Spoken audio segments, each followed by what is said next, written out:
энэ чинь ингэдэг байхгүй юу?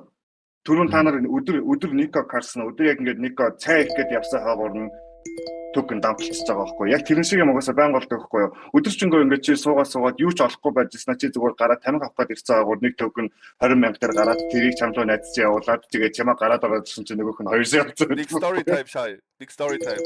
Ингээ бид 2 Монгол абуу бид 3 игээд өрөөдөө сууж байгаа. Бигээс за 0 ороод хай баагаад хай.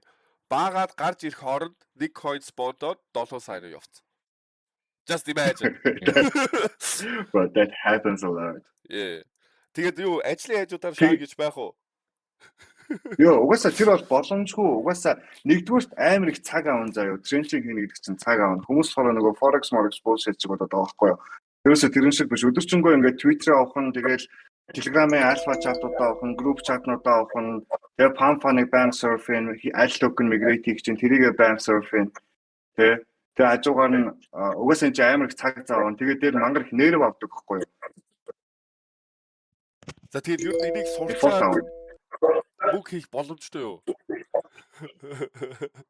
Хэрчэн бол on-chain болохоор угаасаа тэгэл батагийн олж байгаа мөнгөийг чинь бид нэр wallet руу наруулаад Soscan дээр оруулаад харчих боломжтой болохоор зөндөл түүхгүй шүү дээ. Мич гэдэг писта чинь тэгэл бидний төмөө олон пистагийн нүдэн дээр нэг салаас 7 сая доллар хийчихлээ гэдэг.